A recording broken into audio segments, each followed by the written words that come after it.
14 जून 2025 को केरल में British royal navy का F-35B फाइटर जेट इमरजेंसी में लैंड हुआ, लेकिन 19 दिन बाद भी उसे ठीक नहीं किया जा सका। अब इसे टुकड़ों में काटकर C-17 कार्गो से वापस ले जाया जाएगा। क्या ये दुनिया के सबसे एडवांस फाइटर की बेइज्जती नहीं है? देखिए पूरी खबर, भारत की भूमिका, जेट की खराबी और क्यों ये घटना वैश्विक मिलिट्री टेक्नोलॉजी के लिए बड़ा सबक है। दुनिया का सबसे एडवांस, सबसे महंगा और स्टील्थ टेक्नोलॉजी से लैस फाइटर जेट अब भारत की धरती पर टुकड़े टुकड़े कर वापस भेजा जाएगा। जी हाँ, हम बात कर रहे हैं AF-35B फाइटर जेट की, जिसको दुनिया की सबसे घातक फाइटिंग मशीन माना जाता है। लेकिन आज वो जेट तिरुवनंतपुरम एयरपोर्ट पर एक शोपीस बन चुका है। 14 जून 2025 को केरल के तिरुवनंतपुरम इंटरनेशनल एयरपोर्ट पर एक ब्रिटिश F-35B फाइटर जेट को इमरजेंसी लैंडिंग करनी पड़ी। वजह थी खराब मौसम और फ्यूल की कमी। भारतीय वायुसेना ने सहयोग किया, सुरक्षित लैंडिंग हुई, लेकिन असली कहानी तो इसके बाद शुरू हुई।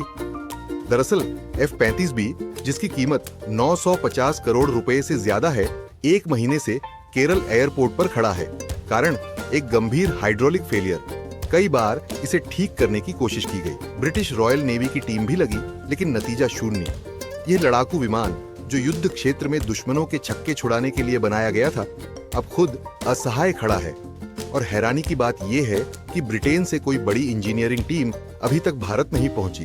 अब खबर ये आ रही है कि इसे टुकड़े टुकड़े करके वापस ब्रिटेन भेजा जाएगा।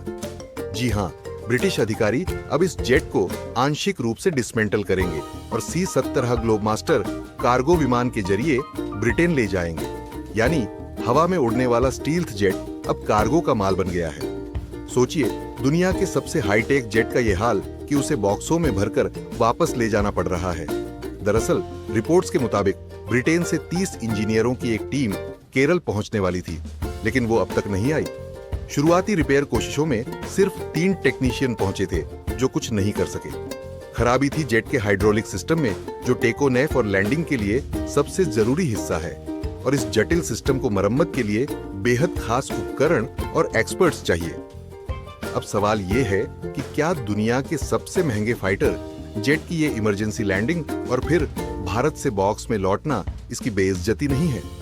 दरअसल जिस जेट को दुनिया की सबसे एडवांस वॉर मशीन कहा जाता है, उसका इस तरह ग्राउंडेड हो जाना और उसे उड़ा तक न पाना, ये उस टेक्नोलॉजी पर भी सवाल खड़े करता है जिस पर अमेरिका और सहयोगी देश गर्व करते हैं।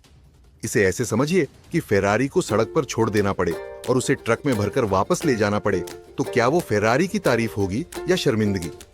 जहां ब्रिटेन इस मसले को अब तक सुलझा नहीं पाया, वहीं भारत की भूमिका बेहद प्रोफेशनल रही। एयर ट्रैफिक कंट्रोल से लेकर फ्यूल सप्लाई और सुरक्षा तक भारतीय एजेंसियों ने पूरा समर्थन दिया। CISF द्वारा जेट को हाई सिक्योरिटी में बे 4 में पार्क किया गया। एयर इंडिया ने मॉनसून में जेट को हैंगर में शिफ्ट करने की पेशकश भी की, जिसे शुरू में ठुकरा दिया गया, लेकिन बाद में ब्रिटिश नौसेना को मानना ही पड़ा। चलिए जानते हैं F-35 सुपर पावर या सुपर प्रॉब्लम। दरअसल F-35 प्रोग्राम पहले से ही विवादों में रहा है। अमेरिका, ब्रिटेन, इजराइल जैसे देश इसे इस्तेमाल करते हैं, लेकिन इसके टेक्निकल फेलियर, भारी मेंटेनेंस लागत और टाइम टू टाइम ग्राउंडिंग की घटनाएं इसकी छवि को धूमिल कर रही हैं। और अब भारत में इसका ये हाल इसने दुनिया भर के मिलिट्री एक्सपर्ट्स को सोचने पर मजबूर कर दिया है कि क्या ये वाकई अजेय फाइटर है। खैर, इस घटना ने कई चीजें उजागर की हैं। टेक्नोलॉजी पर जरूरत से ज्यादा निर्भरता, फील्ड में सपोर्ट सिस्टम की अहमियत और सबसे जरूरी बात, सबसे महंगी चीज हमेशा सबसे भरोसेमंद नहीं होती। F-35 की ये खबर एक चेतावनी भी है कि चाहे टेक्नोलॉजी कितनी भी एडवांस हो, उसकी असली परीक्षा जमीनी हालात में होती है। और इस बार वो परीक्षा में फेल हो गया।